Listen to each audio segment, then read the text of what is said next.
All right. Shalom, Yashala. We're back to do the second half of the service.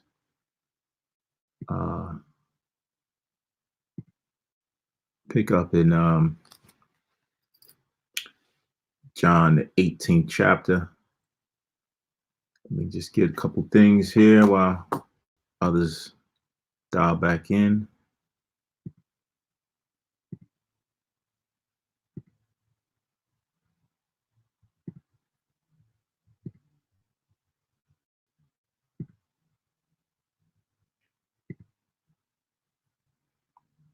All right, just give me 1 second to get this set up here.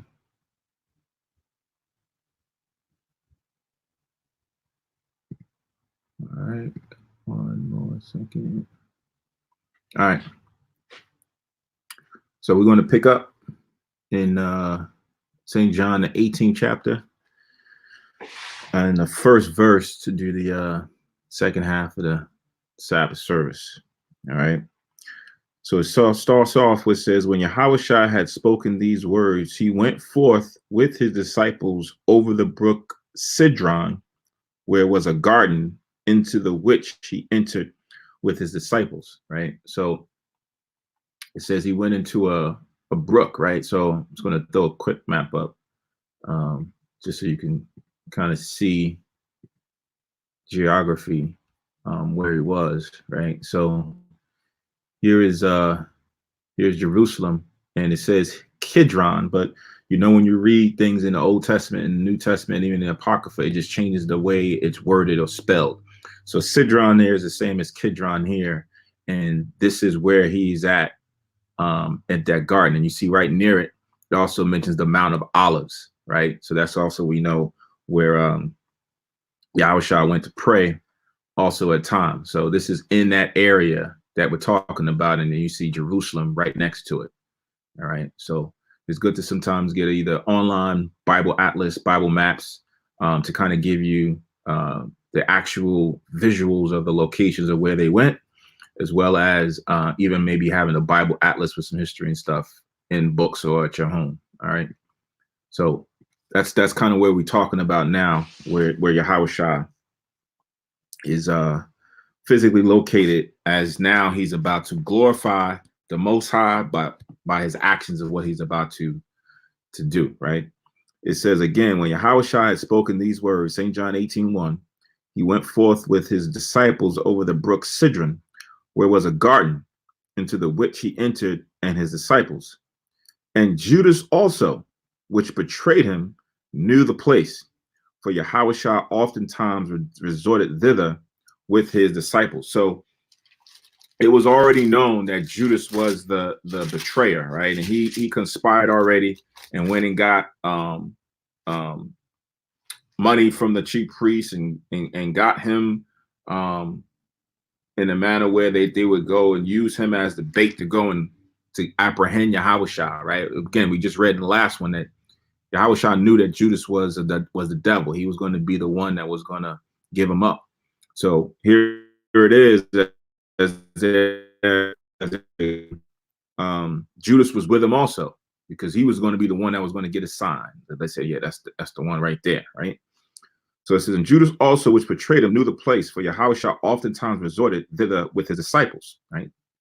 Because he went there many times. Verse 3, Judas then, having received a band of men and officers from the chief priests and Pharisees, cometh thither with lanterns and torches and weapons, right? So, you know, the conspiracy, you know, that he had already forged with the leaders of the Sanhedrin and the tribunal that was established back then. They gave him men, right? They're going to give him armed men, soldiers, right? Weapons, that they were going to go and apprehend Yahushua, right? So the thinking is that, he rose with a band of men, right? Yahushua had his 11, because Judas was with those guys. So they were thinking that the 11 were with him, and then you probably had others who were also followers outside of just the immediate disciples, right? You would have these men that were going to come and follow on. So it says that they came with lanterns and torches because they come in the night, right? They come in the early portion of the morning to go and apprehend Yahushua. It says, Yahushua, therefore, knowing all things that they should come upon him, went forth and said unto them, whom seek ye? Right? So we know that Christ not only knew the disciples, right? He not only knew what his mission was, but he knew all things as it pertains to what he was going to go through or what he had to bear in his time in the earth, right? So you can imagine that as we read the Gospels and you see what Christ was going to be subjected to, as some of it we're going to read, but when you read throughout the four Gospels, as he's now being led to his death or his sacrifice for the nation of Israel, his crucifixion, he that kind of stirs up in your spirit, right? The Bible tells you that Christ, when he went to go pray, he prayed drops of, like, the sweat was coming down like drops of blood because of the anxiety that came with what he had to deal with. But he still had to be composed. He still had to kind of bear through those things that was going to happen to him, right? Knowing all things. We don't know everything, right? He knew everything. We don't know what tomorrow exactly is going to be for us, as far as for what things are going to transpire, what new woe is going to happen, or, you may fall and hurt your ankle. We don't know those things. Christ knew all things that was going to happen to him in the upcoming moments. So it says again, verse 4, Jesus, therefore, knowing all things that should come upon him, went forth and said unto them, whom seek ye? So he took the initiative. He seen them coming. He went out to them like, who y'all here for? What y'all want? Right? Scriptures say, whom seek ye, because it's written in Old English, but in today's vernacular, in today's lingo, it's like, who y'all here for? Who y'all looking for? Right? Verse 5, they answered him, Jesus of Nazareth. Jesus saith unto them, I am he. And Judas also, which betrayed him, stood with him. So they're like, who you looking for? I'm looking for a person named Jesus. Jesus that comes from the town of Nazareth. That's me, right? And then who comes and stands beside him? But Judas, right? So now that's kind of like their sign and a signal that this is the one that we came to apprehend. Verse 6, as soon then as he had said unto them, I am he, they went backward and fell to the ground. So it was like a power of force kind of like knocked them off their feet, right? When they came to apprehend. So this should have been the early sign, for those soldiers who went to go and, apprehend Yahushua. This ain't a normal circumstance. This ain't a normal brother that we just coming to get, like he just like any other criminal. He's not that, right? So when he said, I am he, just the name Yahushua, that I'm that person, whew, they went back and all fell on their feet, all the men with the weapons in their hands, right? So imagine if you was one of those guys and you now get knocked off your feet by just the man acknowledging who he is by the name that was called. You had to say to yourself, hold on, what the heck am I getting involved in here? Right? I've heard about this guy, but now all of a sudden something just took all of us off our feet, right? Like someone came and just pushed and we all just fell down to the ground. So little spurts here and there, Christ would kind of show signs that he's not the average Joe, like he's not any ordinary individual, that he is that power that the Most High sent down into the earth, right? So I'm gonna read it again, verse 6. And as soon then as he said unto them, I am he, they went backward and fell to the ground. All right. It says, then asked he them again, whom seek ye? And they said, Jesus of Nazareth. So this is the second time. So the first time he answered them, they all fell on the ground. So they done got themselves up. What happened? What's that all about? Right. And then he went again and asked them a second time, like, who seek ye? And they said, Jesus of Nazareth, the second time. So how should I answer? Verse 8, I have told you that I am he. If therefore ye seek me, let these go their way. So he was trying to be specific that they only came for him. Don't bother the rest of the men, right? You'll have cases like that where, a person who's a leader or who's in charge, take the weight for everybody, right? To make sure that nothing happens to them, right? Even criminals, like the actual criminals, they be like, listen, don't make, just take me. You don't need them. It's don't involve my wife and my kids. It's don't involve those guys over there. It's only me, right? So they'll give themselves up. But this is in a righteous sense, right? For honor's sake. This is Yahushua asking them, who do you come to see? You didn't say Yahushua and Peter or Yahushua and Thomas. You just said Yahushua, Jesus of Nazareth. So don't bring no harm to these men if I'm the only one that you're seeking for, right? So it says again, verse 8, and Yahushua answered, I have told you that I am he. If therefore ye seek me, let these go their way, that the same might be fulfilled, which he spake of them which thou gavest me, I have lost none, right? So we just read that back in the 17th chapter when he says, thou gavest me, Salakia, St. John 17 and 12, while I was with them in the world, I kept them in thy name. Those that thou gavest me, I have kept, and none of them is lost, but the son of perdition, right? So he didn't want anything to happen to those brothers or those individuals, to make sure that his word stayed true, that nothing was going to befall those men, right? So reading on, give me 1 second here.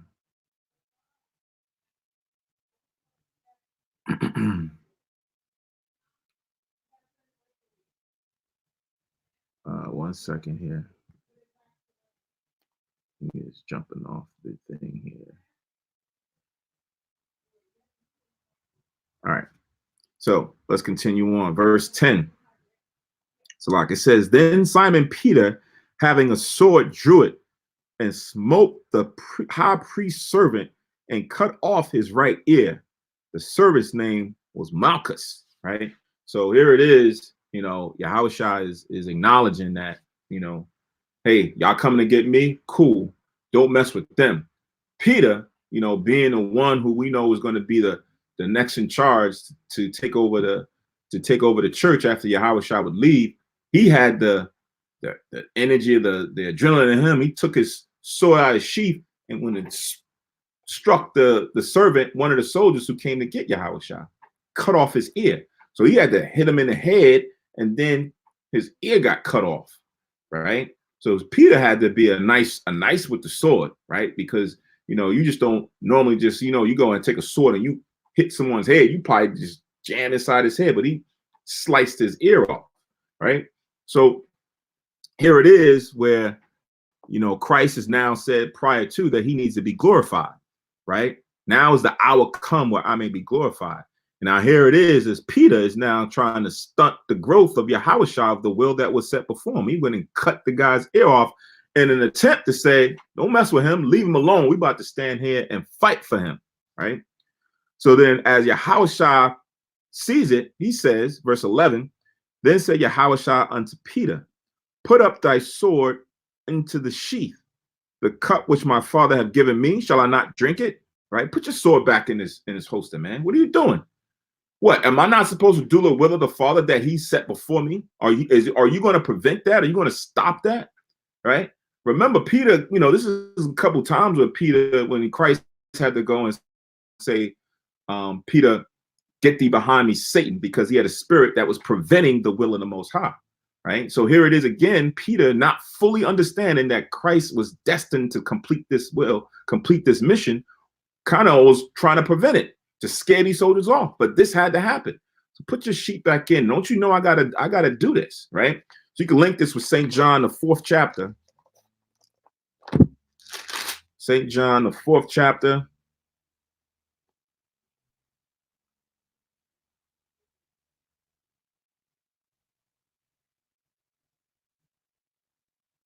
And the 34th verse. St. John chapter 4, verse 34. Where Yahushua says, Yahushua saith unto them, or Jesus saith unto them, my meat is to do the will of him that sent me and to finish his work, right? So his job was to do what he was sent for, right? He had done the majority of it already, right? He already said when we read in the previous chapter, he had finished the work. Now the hour has come where he had to do the last stage, which was to go and be sacrificed on the cross for the sins of the nation. That was the last piece that he had to complete, right? So that's what he knew he had to do. Peter, you can't stop that. I've been preparing y'all for a long time. I've been telling y'all that I'm going to be delivered into the priest. I've been telling y'all that I'm going to have to suffer and die and be killed. This is that time, right? So put your sword back in your sheath, stand back, right? So going back to St. John 18 and 11 again. It said, then said Yahushua unto Peter, put up thy sword into the sheath. The cup which my father hath given me, shall I not drink it? Right? So when you read the scriptures, the Most High has a cup for everybody. We all have a cup that we have. We all have a burden that we have to bear, right? The nations have a cup that they have to bear. I think it's, let me see if this is one of them. I think it's Zechariah.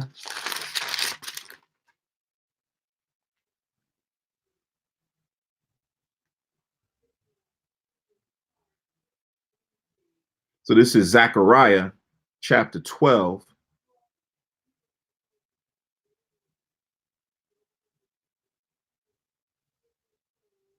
And verse 2, right?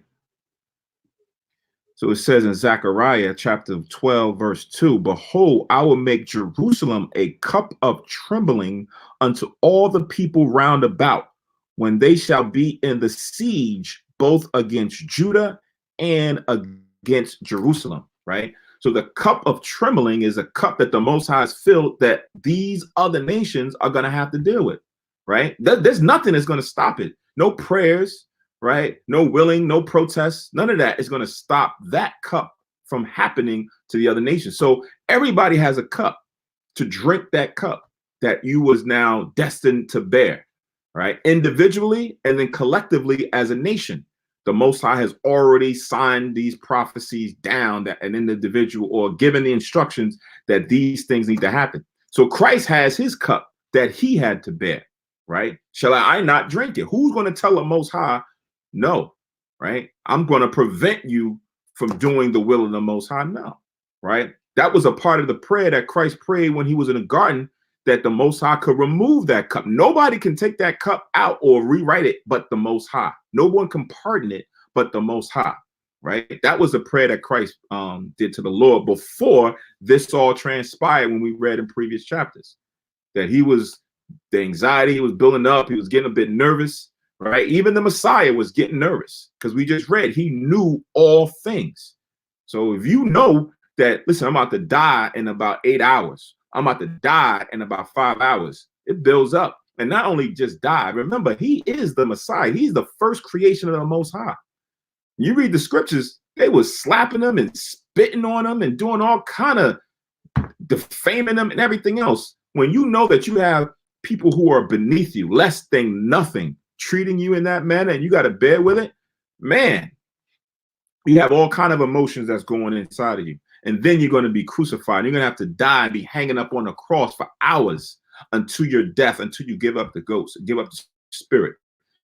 That's a suffering that you know that you're about to deal with. When folks are on death row, right, they know they're on death row, but they're not suffering like how Yahushua was going to suffer, right? They get the needle, and after like a couple minutes or a minute or so, they're done, right? It's supposed to be painless for them, right? Where they don't feel it, they kind of just shuts down their organs, like, you know, someone who's old and their organ is shut down, they die and they sleep. That's kind of what they're supposed to be going through. Before, it was the electric chair where you was jolted for about 40, 50 seconds or 30 seconds or however long that was, right? But they said that was just too inhumane, that they couldn't, have people suffer. So they did that. Yahushua was going to be nailed to the cross, hung up in front of everybody, that some was going to be crying and others were going to be, laughing at him and making a mockery of him on the cross, right? So he knew these things and he had to drink and bear that cup.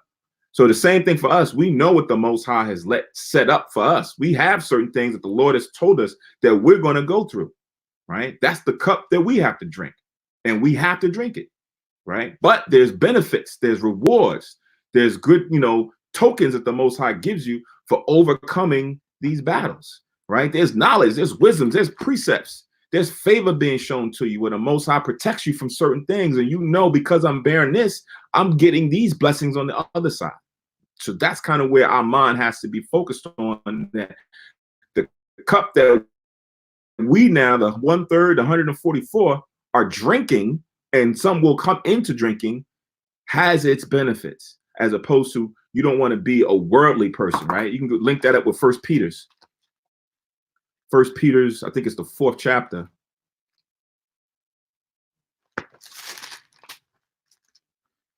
Right, First Peter's, the 4th chapter, and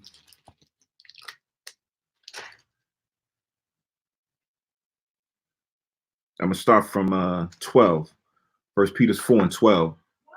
It says, "Beloved, think it not strange concerning the fiery trial which is to try you." This is again First Peter's 4 and 12. "As though some strange thing happened unto you," right? So that fiery trial is a part of the cup that we got to drink. We got to go through these. Don't think it's strange that this is going to happen, right? "But rejoice in as much as ye are partakers of Christ's sufferings, that when his glory shall be revealed, ye may be glad also with exceeding joy." So what he went through, like we're reading aspects of his walk, his journey, right? His life. We now see that, you know what? That's going to probably also happen to us. But there's an exceeding joy that comes out of it that we have to be patient to receive the ultimate while we receive bits and pieces of it. It says, verse 14, "If ye be reproached for the name of Christ, happy are ye.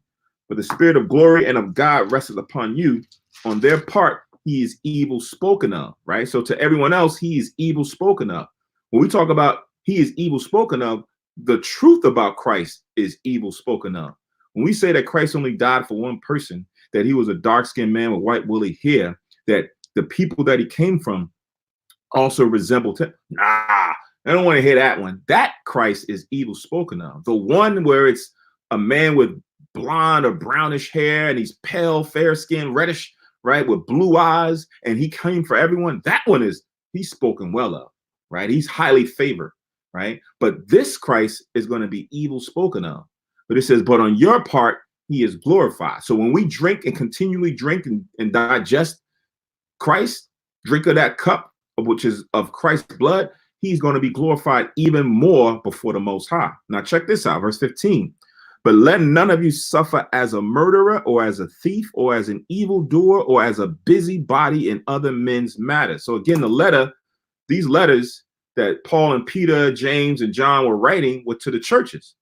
So he says, don't suffer as a murderer or a thief, right?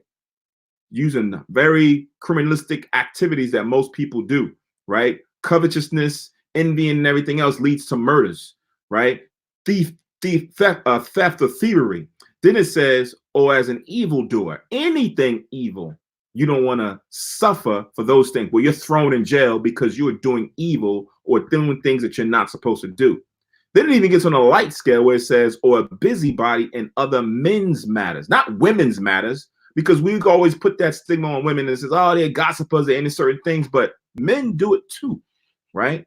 Don't be busybody in men's matters that don't concern you.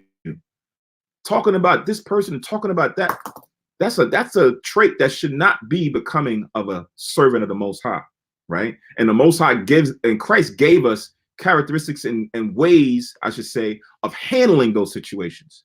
It says, verse 16, "Yet if any man suffer as a Christian, let him not be ashamed, but let him glorify God on his behalf," right? So if you suffer for doing righteousness' sake, and you got to know the Most High to understand what righteousness' sake means, then happy are ye. That's a good thing, right? Because in the moment, it may not seem happy, but when you dwell and meditate on it and you say to yourself, man, am I doing the same things that Christ did? And you can start aligning up things that happened to him and now it's happening to you or us, then you can say, yep, I'm on the right path. I'm continually doing the will and drinking the same cup that he set before us. So now let's go back to St. John 18. I'll read 11 and then move on. Verse 11, then says Yahushua unto Peter, put up thy sword into thy sheath. The cup which my Father hath given me, shall I not drink it? Then the band and the captain and officers of the Jews took Yahushua and bound him, right? So after he said, this is who I am, they fell on the floor. They got back up. He said, who are you looking for? That's me, right? Don't harm them. Peter, stop that, right? And everything was cool. Now they came and bound him up and apprehended him. And now he's being led to the judgment hall. Verse 13, and led him away to Annas first, for he was father-in-law to Caiaphas, which was the high priest that same year. So they took him over to this man's house, who probably was an esteemed leader within the nation, to now go and have him presented before him. And then he was going to go to Caiaphas. Verse 14. Now Caiaphas was he which gave counsel to the Jews that it was expedient that one man should die for the people. So we read that in St. John's, the 11th chapter, about a month or so ago. St. John 11, verses 46 to 53, right? 46 to 53, because they were concerned about Yahushua taking all of these individuals, taking all of their flock away from them, and now they were following after Christ. And the fear was that because he was preaching something contrary to what they were dealing with, that the Romans would now see them as, expendable, and then come take them out and then come down on the nation. So they said, you know what? It's best that we let this guy die, right? For not only just the nation, but for their seat to still be in place, right? That's what you have right now set up. You always have certain leaders who are in a position of authority over the people that people look to, that when something happens, they go and put them in there to go and calm the situation, or speak to the people that, hey, everything is okay.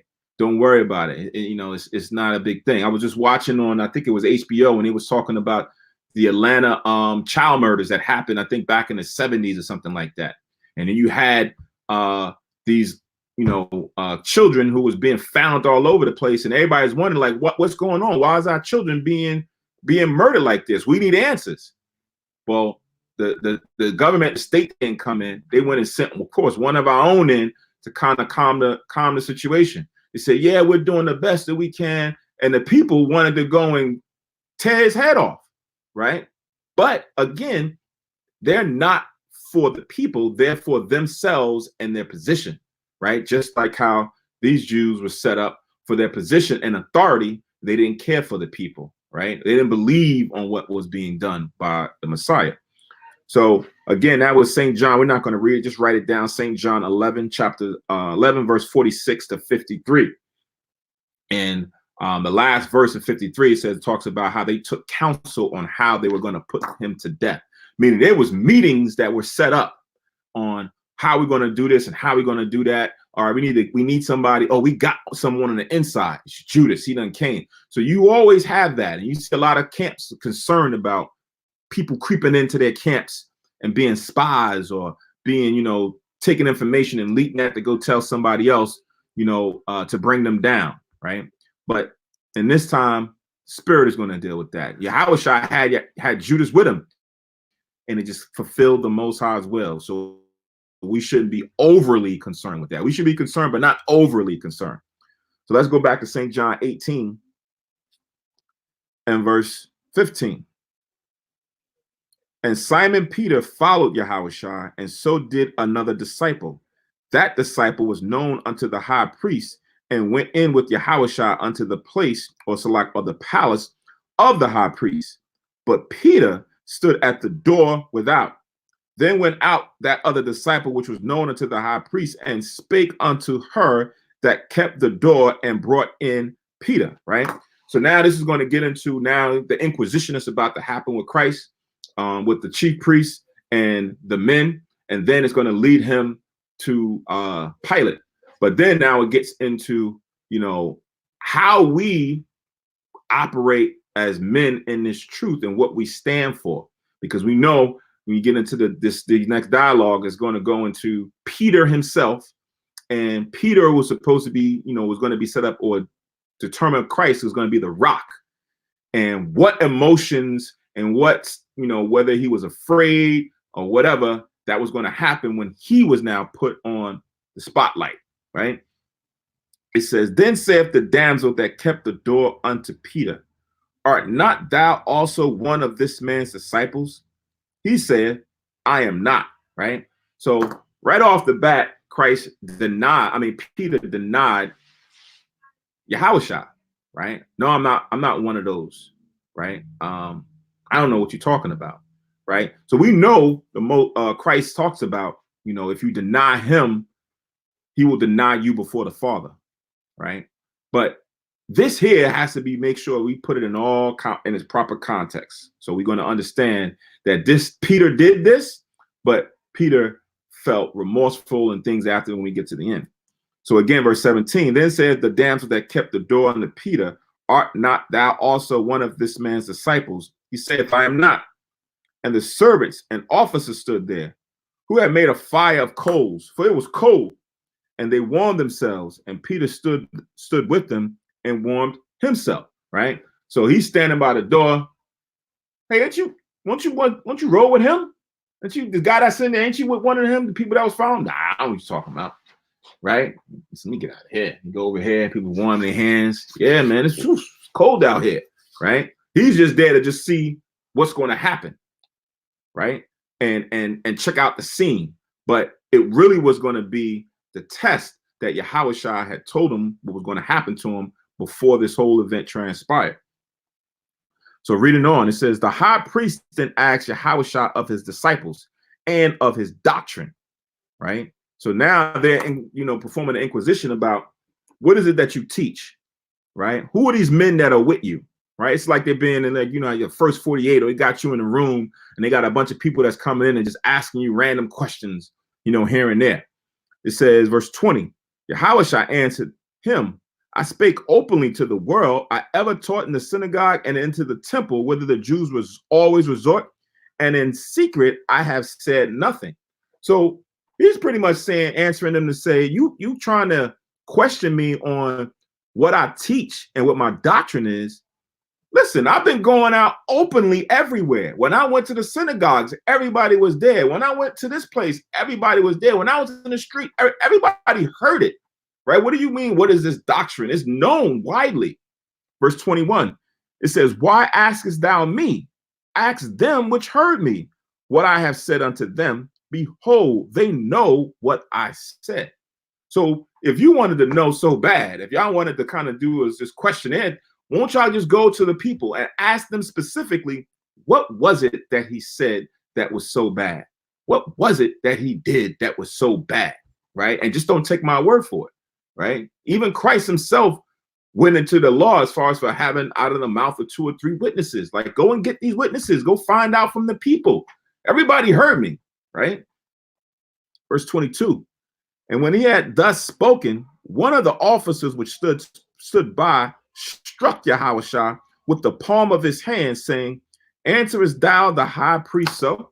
Right? So when Yahushua gives him the answer that says, look, why are you guys asking me? You need to go out there and ask one of these guys or any of these people from the synagogues, from the temples, from the streets where I spoke openly. Ask them. Why are you asking me? That's how you're going to talk to the high priest? That's how you're going to deal, right? Understand the spirit that's involved here. Understand the spirit that's involved here, that these are men who are Jews, right? Who don't look at Yahushua as a Messiah. They're now esteeming men. So you've had certain individuals who treated a so-called high priest in the same manner, bigger than Yahushua, right? Because they wanted to protect and lift this man up, right? And then defend him and go to war and fight and do all these different things. But the spirit of Yahushua, they don't stand for, they don't defend. So that's why when you see these as Jews who is doing this, and we have seen remnants of the same spirit happen in different men, right? Pray that it never falls upon us. We always want to make sure that Yahushua and the spirit and everything that he stood for is what we're fighting for, what we're standing for. But again, here it is. This guy done struck Yahushua, slapped him in front of everybody, right? Remember, we read in Peter's when he was reviled, he reviled not again. Now, normally, somebody slap you or hit you, you better rock out, right? You better, defend yourself and take out the whole room or die trying. But let's see what happens with Yahushua. Because remember, Yahushua is Yahushua, right? And he has certain powers. He was raising people from the dead, giving sight to the blind, making lame walk. You know that Yahushua, if he wanted to, he can make someone crippled. He can make someone blind. He can make someone mute, right? But let's see what happens. Verse 22 again, and when he had thus spoken, one of the officers which stood by struck Yahushua with the palm of his hand, saying, answerest thou the high priest so? Yahushua answered him, if I have spoken evil, bear witness of the evil. But if well, why smitest thou me? Right? So after he got slapped or struck by this guy, Yahushua is like, hold on. What did I say when I was wrong? Tell me. What did I say? But if I ain't say nothing wrong and nothing was bad, why you hit me? Right? Why you struck me like that? So that's kind of now his retort or his response. He didn't ball up his fist and was like, yo, what you, boom, because he understood that certain things had to happen. He had to go through those things. He had to be spit on. He had to be slapped. He had to be punched. He had to have the thorns going, and he could not do anything to stop it, right? So again, understanding his temperament, understanding his patience, that's what we feed off of. If he was able to go through and bear that, some of the things that we go through, come on now, right? It tells you in Hebrews. Let me get that real quick. Hebrews.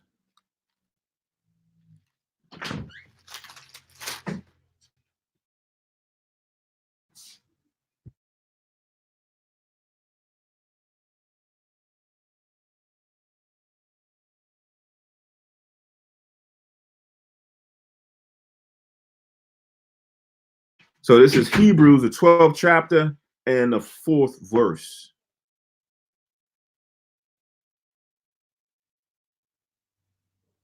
It says, ye have not yet resisted unto blood, striving against sin, right? Meaning, some of us has not been put in the same straits as those apostles, disciples from the past, where they had fear of being put to death, killed, beaten, right? For going out there and advocating and saying that they were followers of Christ.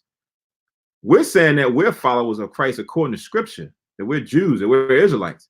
Nobody's looking to come and kill us just by saying it or beat us just by saying it. We've been given the free will due to the laws of the land to go out there and speak openly, right? Without having to strive for blood, right? So when we think about what our challenges are, kind of temper them and put them in a certain measure, put it in a cup when you look at what the former selves or our former selves, because some of us are in the regeneration of the spirit or reincarnation here today. Our former selves had to go through much harder situations than what we're going through right now.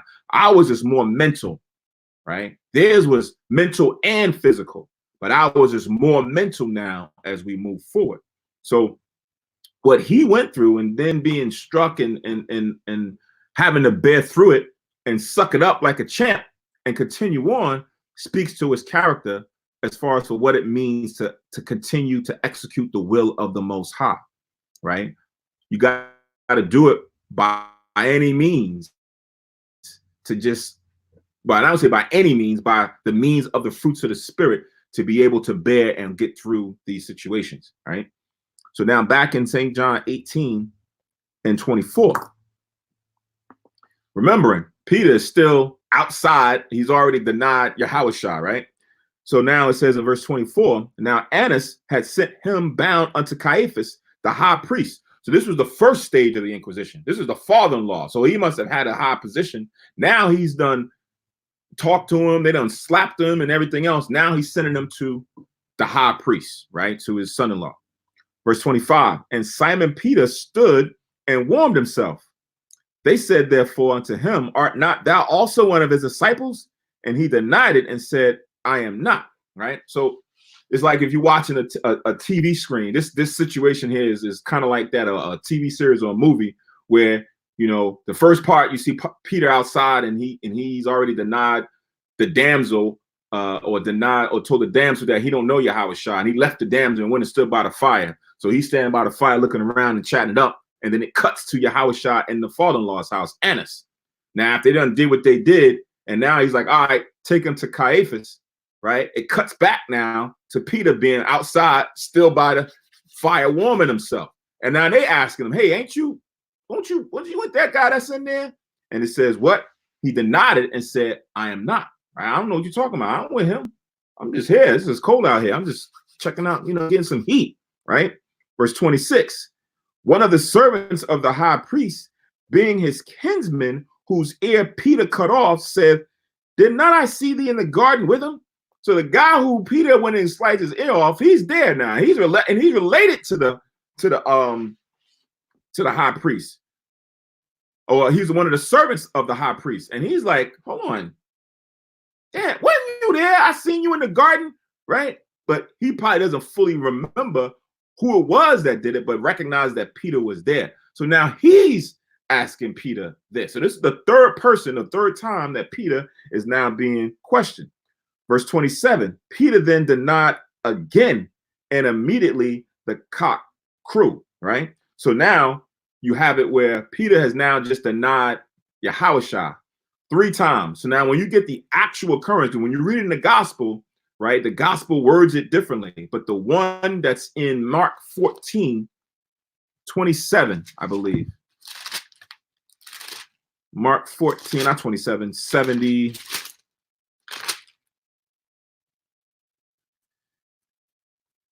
72, but I'm gonna read from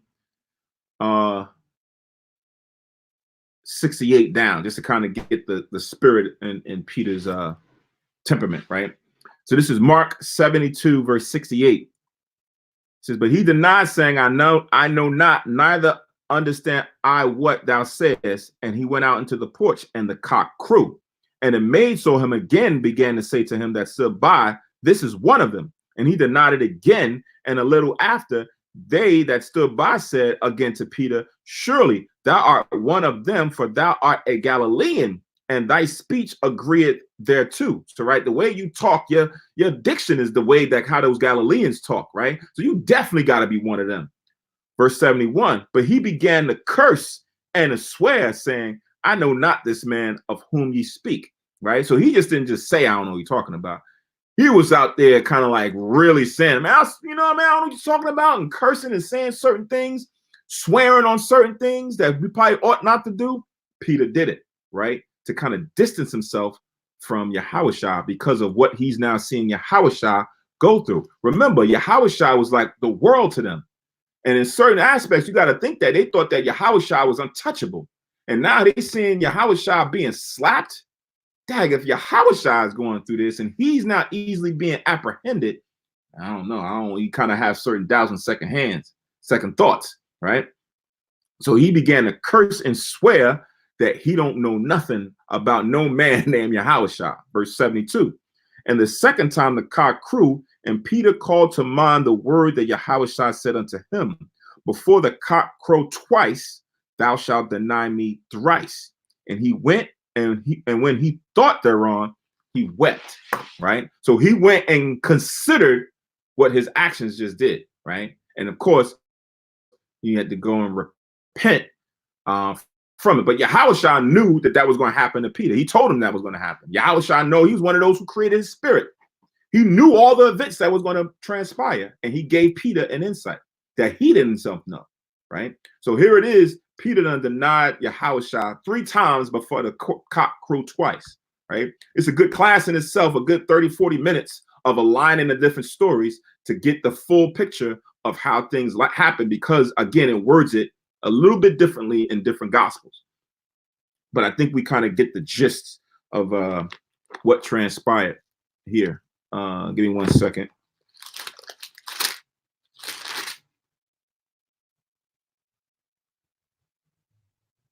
Right, so I'm going to read this one here in Luke 22.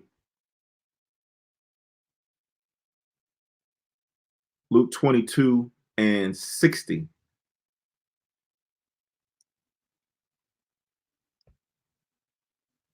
So it says in Luke 22:60, and Peter said, Man, I know not what thou sayest. And immediately while he yet spake, the cock crew, right? Verse 61, and the Lord turned and looked upon Peter. And Peter remembered the word of the Lord, how he had said unto him, before the cock crow, thou shalt deny me thrice. So we just read it in Mark, where it just said he remembered what he said. But now here in Luke, it says that as Yahushua now is being led out of Annas' house to be led to Caiaphas' house, he sees Peter deny him, and the cock crows that second time. And then Yahushua looks, and now he sees Yahushua. So they see eye to eye. And then that's what triggers Peter to remember what Yahushua had previously told him. And then he wept bitterly, right? Grown man crying bitterly because, you know, he realizes that he just, you know, denied the Savior, right? He just betrayed his master in that sense by not saying that he was a part or he was with him. Now, Yahushua already said, don't do nothing to them. There's nothing, you know, they don't have no fault in this. This is all me, right? But Peter now bared that. So that's something that, you know, sometimes, and Peter was not, you know, cast out and you know, he was able to repent from that and continue on, then given the ministration of circumcision. When you read in the book of Acts, Yahushua put that esteem on him. He told him that he was going to be the rock, right? So even though Peter was going to do that, Yahushua knew that he was still going to be over the church that was there at that time. So it lets you know that, sure, sometimes we going to slip and fall. We're going to mess up, right? You're going to be here and you're going to, you know, do something like what Peter did and say, I'm not part of that. And I don't know who those brothers are. When, you know, you out somewhere and you at camp, and then somebody from your job walk by, and then you see them, but they don't say anything to you. They think they see you, and then you go to your job and it's like, hey, weren't you out there one time and I saw you? And you're like, nah, I don't know what you're talking about. It's not me, somebody else, right? It's like you're denying Yahushua. But that's that fear that sets in you, or that, you know, anxiety sets in you to cause you to do that immediately. And then when you think about it, you examine yourself, and then you go and you repent, right? You make supplication to the Most High for it, and you come back stronger. And then you now have that in the back of your mind that you going to get better the next day for it. The ultimate deny that Yahushua speaking of, when you deny, and it's a conviction in your heart, right? You convicted that, now I ain't dealing with that. I don't even know. You got some people who make videos now that says, you know, all that Bible is this, and they was once a part of it. Now they deny Yahushua. Hold on, but you was out there teaching, and you was man. That was, I don't know what that was. I was bugged out my mind. It's crazy. I ain't dealing with. Most High going to deny you before Yahushua going to deny you before the Most High in that day, right? That one, when you don't repent and you can't see the error in your way, there's no coming back from that. You're gonna have to receive that judgment. So now I'm back in St. John 17 and 28 now. So it says, then led they Yahushua from Caiaphas unto, did I jump? Let me see. 28. Then led Yahushua from Caiaphas unto the hall of judgment, and it was early. And they themselves went not into the judgment hall, lest they should be defiled, but that they might eat the Passover. So again, this is during the time of the Passover, the Feast of Unleavened Bread. We just came out of that last week, ended Monday evening, right? So this was around that same time. So those who are Peter and those who were following, seeing the other disciple who was seeing what was going on, they went to a certain point, but didn't go all the way in because they didn't want to defile themselves. Because in this judgment hall, you had people who had died and you know, they didn't want to be unclean because of a dead body or whatever uncleanness that was in there, because they still wanted to go and eat of the Passover holy, pure, right? Without any, you know, uncleanness in them. So they said, we're going to stand out here and we're not going to go inside, right? Verse 29, Pilate then went out unto them and said, what accusation bring ye against this man, right? So now here is Pilate, who's the governor at that time, who's now the one who was the ruler presiding over Yahushua's case, right? The chief priests, everyone has now led him to this judgment. And this is the final judgment that now is going to set things in motion. So Pilate is like, hey, like, what is wrong with what? Why is he here? Like, what did he do? Bring me up to speed and let me understand what is it this guy did, right? Verse 30, they answered and said unto him, If he were not a malefactor or a criminal, we would not have delivered him up unto thee, right? So he's like, listen, Pilate, we're not wasting your time. If he didn't do something wrong, we wouldn't be here. This guy is worthy of judgment, right? Verse 31, then said Pilate unto them, take ye him and judge him according to your law. The Jews therefore said unto him, it is not lawful for us to put any man to death, right? So this is at the time we still were able to keep our own laws to a certain extent. So Pilate, understanding that the Jews were able to judge men based on the laws of the Most High, he's like, why are you bringing him to me? You got your own laws. Go judge him by your own laws.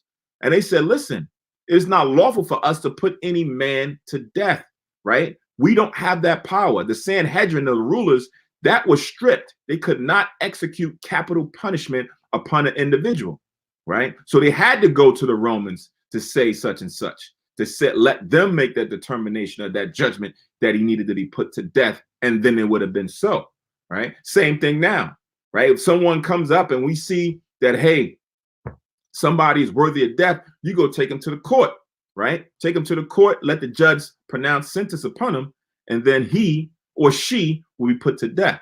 That was the case with Yahushua. So that's what they said.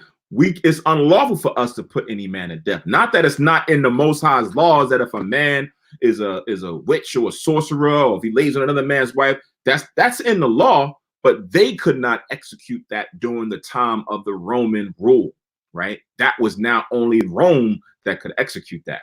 Now, for those who are astute in the scriptures, when you fast forward in the book of Acts, the 7th chapter, Israel, out of the heat of passion, stoned Stephen.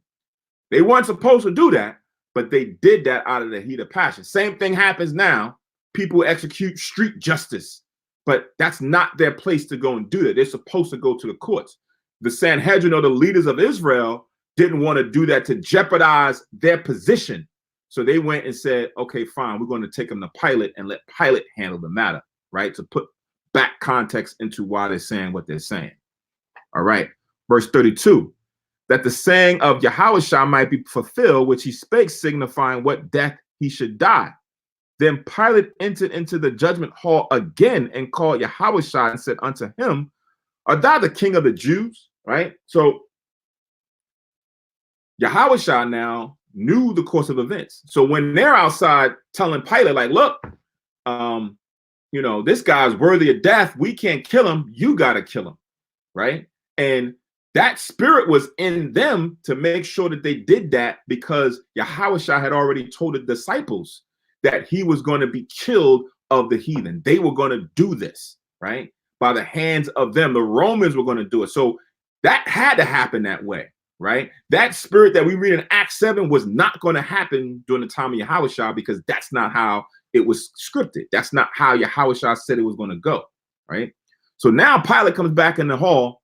He's like, all right, I got to come and find out more information about this guy. They saying, are you king of the Jews? What's this talk about you being king of the Jews, right?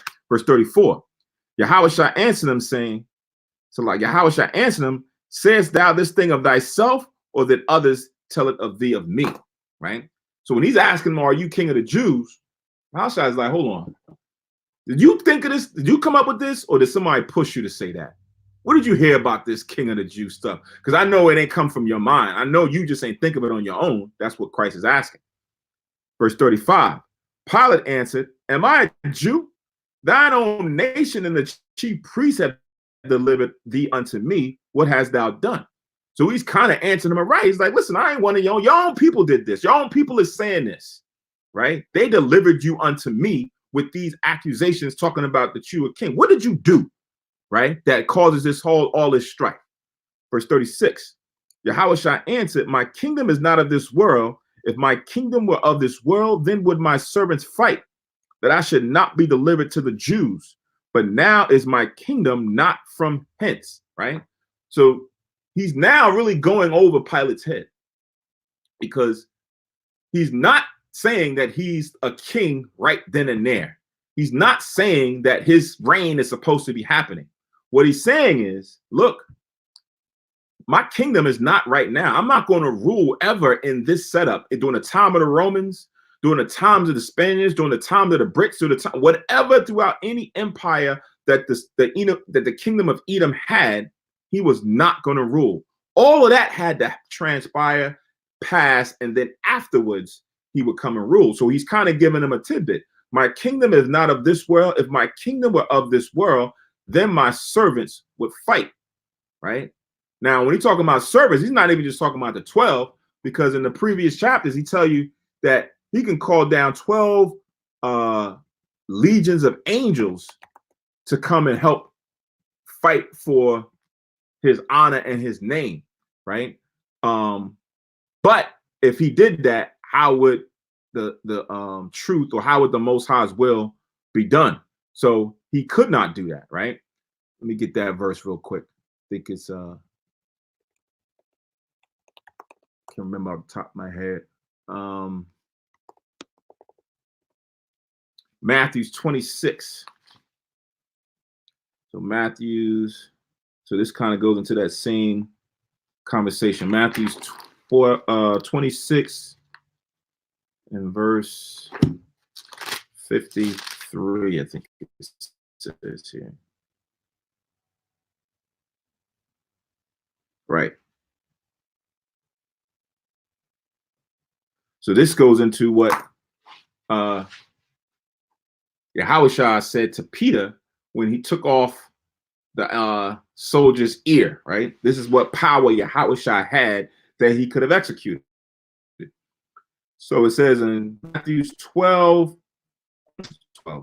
26, 53. It's a lot. Thinkest thou that I cannot now pray to my Father, and he shall presently give me more than 12 legions of angels? Meaning, if he needed to go and defend himself, he could just send up a quick prayer, and the Most High would have sent down 12 legions, not just 12 angels, but a whole army of angels would have came down to fight and defend with Yahushua. Yahushua by himself could have defended himself if he chose to, because when they said the name and he said, I am he, the force pushed them all back and they all fell on the ground, right? But then he says in verse 54, but how then shall the scriptures be fulfilled that thus it must be, right? So all of these things have to transpire. He had to be delivered to Pilate, right? But it was not going to be of any sin that he done. That's why they're going through this back and forth dialogue to see if there's any guile or any wrong, any fault that they can find to act righteously, put Yahushua to death, right? But that's not the case. So let's go back to St. John 18:37 again, 36 again. Yahushua answered, my kingdom is not of this world. If my kingdom were of this world, then would my servants fight that I should not be delivered to the Jews, not to the heathens, but to the Jews. It would have stopped when Judas came with the soldiers from the chief priests. They would have never been able to apprehend me, right? It says, but now is my kingdom not from hence. My kingdom is not from here. So we are where we are right now. Verse 37.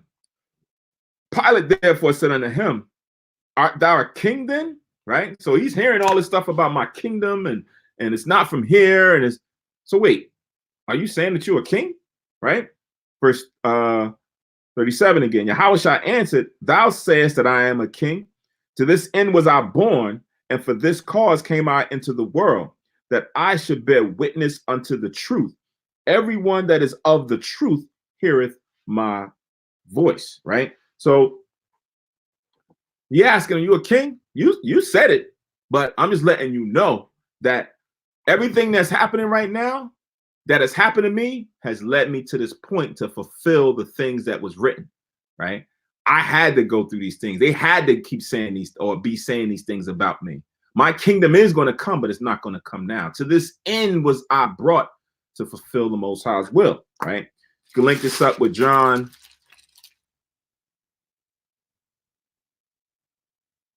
7 and 17, because it says here, to this end was I born, and for this cause came I into the world, that I should bear witness unto the truth, right?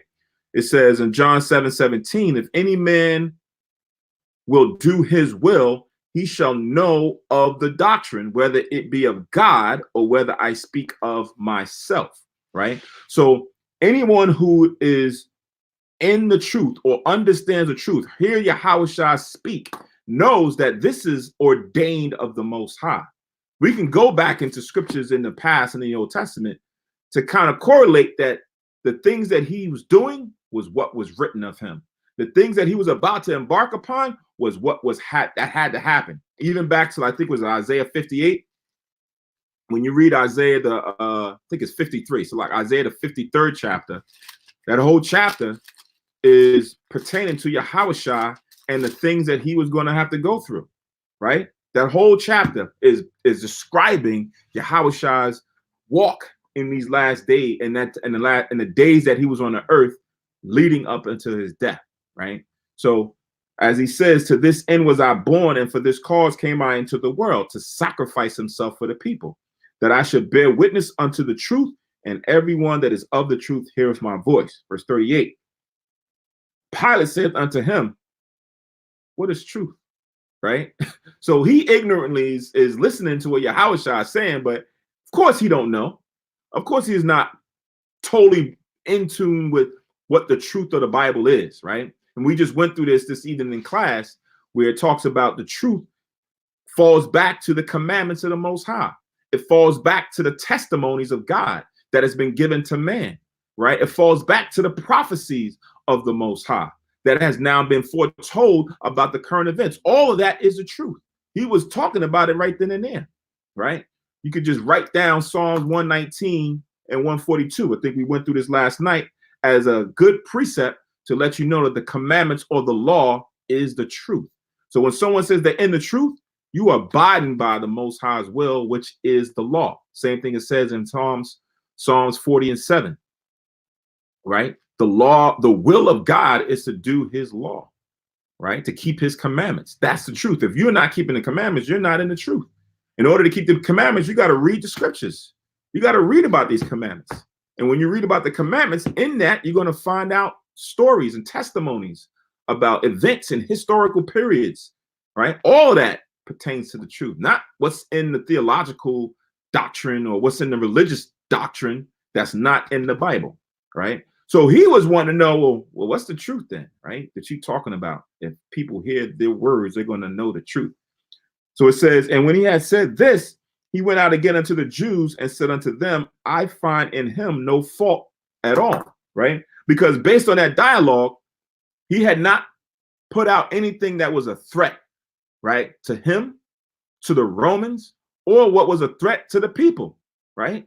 Because he's saying that, listen, you say I'm a king, but my kingdom ain't here. I ain't got nothing to do with what's going on here.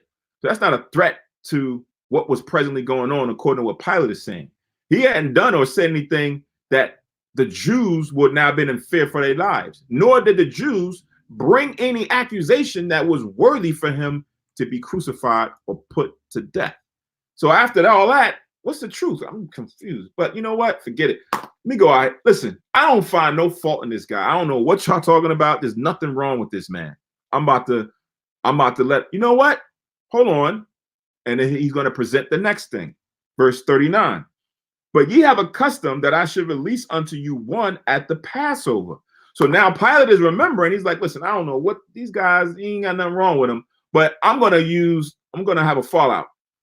Y'all have it where I can go and release somebody. This guy looks like he should be worthy enough to be released unto you, right?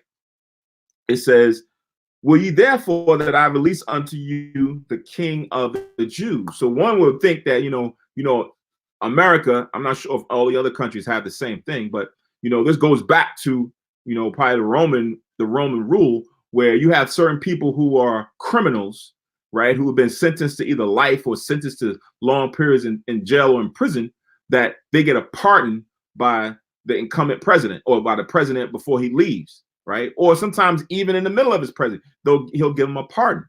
We had this established during the time of the Passover with the Romans, that if we had someone who was being held or bound in the prison system, that during the Passover, we could collectively go and ask for his deliverance or her deliverance, right? So that's what he's now trying to use that platform to say, okay, there's nothing really wrong with this guy. He's in our hold. We can leave this guy or give this guy up to you. Reading this again, verse 39. But ye have a custom that I should release unto you one at the Passover? Will you therefore that I release unto you the King of the Jews? And he says King of the Jews because that's what the Jews called him, the Sanhedrin, the chief priest. They called him the King of the Jews. So he's using that rhetoric back at him. Do you think I should release back to you your king? Right? Verse 40.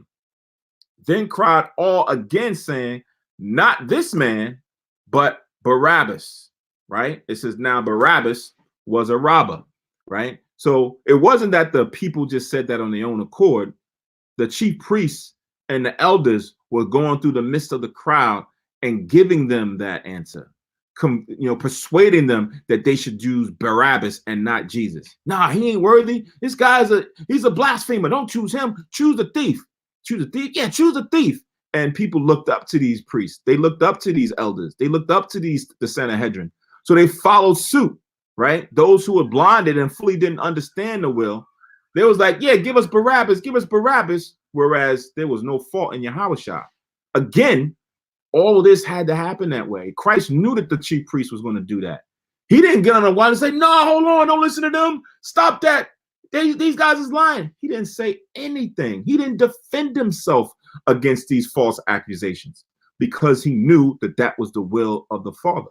He knew that he had to bear that burden. So that's heavy when we realize and we think about, Christ laying down his life for those who was even sinners, those who didn't even believe in him when you read in Romans, right? He laid down his life for the people who did not regard him, right? The majority of our people didn't regard him. At least a third of us did, but the majority didn't. And he stood there and took it all. Didn't say anything. God's saying it. Okay, fine. And then he's now being physically abused, mentally abused, and all of these things leading up to his crucifixion. So when it talks about, we've been apprehended by the Most High in Yahushua, right? We've been bought with a price, right? That price was his life, right? We owe our lives that we don't fall out of this truth. We owe it to Yahushua for him to go through that. You got some people who go through those things, they deserve it, right? Some people who are malefactors or criminals or who may have been caught in the wrong place at the wrong time and have done certain things, but what they've been apprehended for was really nothing, but they had done other wickedness prior to. They deserve it because you reap what you sow. He hadn't done anything wrong during that walk when he walked the earth, and he did not defend himself. He just accepted what the will of the Most High is. So again, it's something that we need to consider that we owe more than what we can bargain for, more than what we know to the Most High and Yahushua for allowing us to continue on where we are now, right? Because if it wasn't for what he done, we wouldn't be here, right? He would have destroyed us all.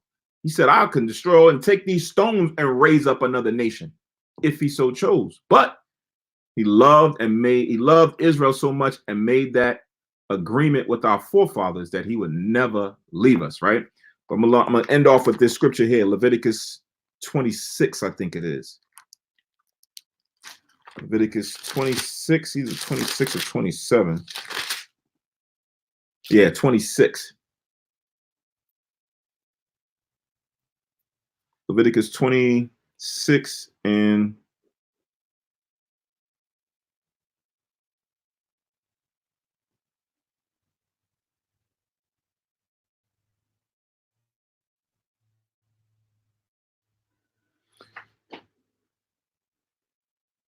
I'm going to start at 38 and read this down to 45. I'm just going to read it because it's self-explanatory, especially and I think it's pertinent even for right now, what's been transpiring in the past several weeks. So this is Leviticus 27:38. It says, and ye shall perish among the heathen, and the land of your enemies shall eat you up. And they that are left of you shall pine away in their iniquity in your enemies' land. And also in the iniquities of their fathers shall they pine away with them. If they shall confess their iniquity and the iniquity of their fathers with their trespass, which they trespass against me, and that also they have walked contrary unto me, and that I also have walked contrary unto them, and have brought them into the land of their enemies, if then their uncircumcised hearts be humbled, and they then accept of the punishment of their iniquity, then will I remember my covenant with Jacob, and also my covenant with Isaac, and also my covenant with Abraham will I remember, and I will remember the land. The land also shall be left of them, and shall enjoy her Sabbaths, while she lieth desolate without them. And they shall accept of the punishment of their iniquity, because they despise my judgments, and because their soul abhorred my statute. And yet for all that, when they be in the land of their enemies, I will not cast them away, neither will I abhor them, to destroy them utterly, and to break my covenant with them. For I am the Lord their God. But I will, for their sakes, remember the covenant of their ancestors, whom I brought forth out of the land of Egypt in the sight of the heathen, that I might be their power, and I am the Lord. Right? So it says, these are the statutes and judgments and laws which the Lord made between him and the children of Israel on Mount Sinai by the hand of Moses. So I read that because, him down on the cross, Christ down on the cross for the sins, our past sins. Now we still sinning, right, as a people. And like we're seeing, we're dying at an alarming rate right now from just the virus, not alone just the virus, from just the murders and things that's been happening to us. We're dying at an alarming rate. But we just read where it says that the Lord said we was going to perish in our enemy's land. A lot of us is going to die and continually to die. And then some is going to die in the last day when Christ comes back. Some is going to be raised up to their death. Right. But for those who hear the word and acknowledge it and repent, then the Most High is going to remember the covenant. Right. He's going to have that mercy with you. And for all the wickedness that's been going on, he still is never going to cast us away. He still is never going to just say, okay, well, the Jews gave up Christ to the Romans, and that's what it doesn't matter. We just read, for all the sin and iniquity that we've done as a people, the Most High is still going to remember the covenant. He don't break his word. We break ours, right? Man breaks out their bonds and their agreements, but the Most High doesn't. So thanks be to the Most High that he's not like man, or he has thoughts like how man does on earth, where he goes back on words and he breaks agreements and things. He doesn't do that. So we're still, thankful that the Most High honors his word. If it's written, it has to be done and it has to be executed. All right. So we'll stop there, St. John 18, and we'll see what transpires moving forward in the upcoming chapters in St. John. For next week's Sabbath service, we're going to be in the book of Deuteronomy, chapters. Wait, is it Deuteronomy? Let me check. Give me 1 second. I think we just did. I think we're in the Apocrypha next week. 1 second. I don't have the list in front of me.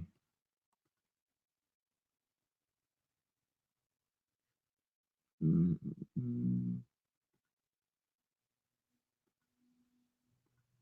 think we in.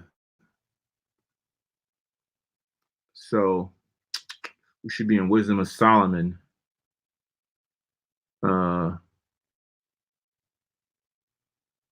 Yeah, Wisdom of Solomon chapters, I want to say 13, 14. Let me make sure.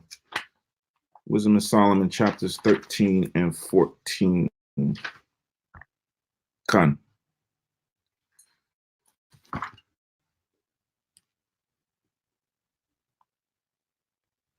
So Wisdom of Solomon chapter 13, 14 for next week's Sabbath service lesson. And then also this Wednesday night is the new moon. So we'll be doing a new moon service Wednesday night, Lord's will, sometime around 8:30, 9 o'clock we'll be starting. Again, the new moon is, what's the day? I think it's the 22nd at sundown. Around 8:30, 9 o'clock we'll do a new moon service on the live stream and teleconference line. All right. So as we always say, for those who are watching or listening, if you got questions, always write down your questions, bring them up in the Tuesdays and Friday class. or you got clarity, or you wanted to add on something the Spirit drove you to kind of bring out certain things, write all that down and then bring it out during the classes during the upcoming weeks, right? And then we may mention during the class this evening that moving forward, we're going to try to make sure we set up pick a day that we collectively do a fast each month, right? Just for HYK. Sometimes there's going to be others where we may do it with other schools, but try to establish something with HYK where we do at least a fast every month and start drawing more closer spiritually to the Most High and humbling our souls from the world and just drawing close to the Most High. So we'll determine that after the new moon. We're leading up. We'll broadcast that in the class in the next Sabbath service. What day we're going to choose to do that for the second month. All right. So this is the second month we're about to come up in of our calendar year. All right. So with that, we're going to close out the Sabbath service. We're going to give all praise, honor, and glory to the Most High and Christ for knowledge, wisdom, understanding, for our safety, for our health, right? And for those who are going through certain illness, we'll pray for you. You read Numbers, the 22nd chapter, goes into the prayer. I think it's Numbers 22 and Numbers 15. Keep forgetting. What we usually do the anointing prayer coming out of that chapter. I think it's Numbers 22.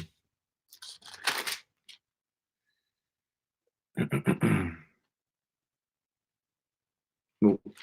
Can't remember which chapter it is that we get we read from the anointing prayer, but we'll pray for you, pray for each other always.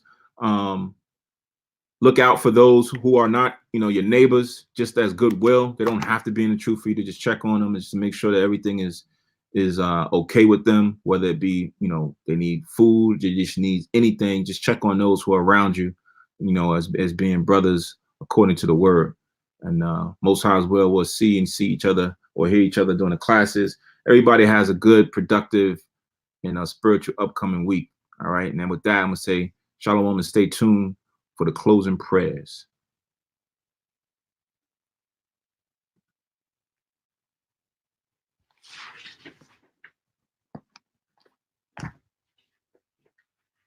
Cutting the water for that. Yeah, Numbers the 6th chapter for the anointing prayer. Water who posted that.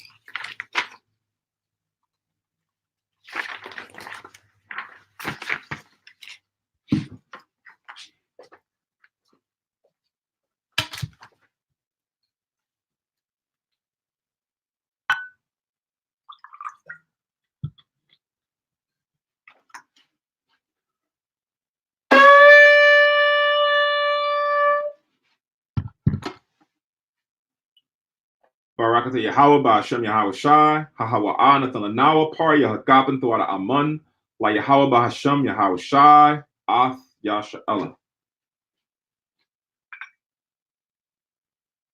English translation: Blessed are you, Yahweh, in the name of Yahweh Shai, that gives to us the fruit of the vine. Thank you, so be it. To Yahweh, in the name of Yahweh Shai, with Israel.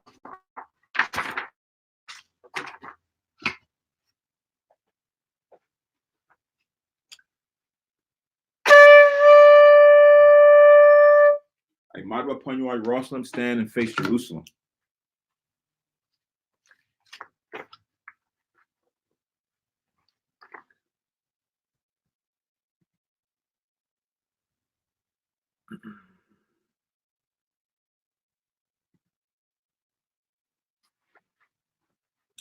Yahweh, Bahasham, Yahweh Shai, Babakusha, Shemai, Lanawa, Aitha, Yum Yun, Aitha, Shalak, Mayaka Allah, Wahatazawadak, Alahayim, La, Shema Ayel, Barak, Rapa Magan Wa Aisha Kazak Bunya Yasha Allah Wa Shalak Lanawa Rabium Kakama Rabium Da'ith Rabium Bayana Rabium Sabalanwath Rabium Mamawan Rabium Aqua Rabium Ahabium Rabium Rakhanaya Hagana Wasalak Ko Katayamnawa Lahaakim Wa Akiwath Wayasha Allah Yad Waiwalam Basham Ya Hawashai Thawada Aman. English translation. Yahweh, in the name of Yahushua, the Most High, in the name of Christ, please listen to us now. Right now, send Michael and the righteous powers of angels to watch over, bless, heal, protect, and make strong the children of Israel. And send to us much wisdom, much knowledge, much understanding, much patience, much faith, much brotherhood, much love, much spiritual protection, and forgive all our sins for the brothers and sisters in Israel always and forever. In the name of Yahushua, thank you always. So be it. Four Corners Prayer. Yahweh Ba'asham Yahweh Shai Barak Nawa Wayasha Allah Wabatya Saparium. Right? English translation. Most High in the name of Christ, bless us and Israel in the house of books or the schools. Right? And now Deuteronomy 6:4, Shema Yashrala. Shema Yashrala Yahweh Allah Hayanawa Yahweh Akkad. English translation. Hear, O Israel, the most high power is one power. All right. With that, I want to say Ashar Shabbat, or happy Sabbath. Most High's will, everyone has a Tuab remaining Sabbath in the upcoming week. Stay strong, stay vigilant, stay spiritual. All right. Shalom, Yashala.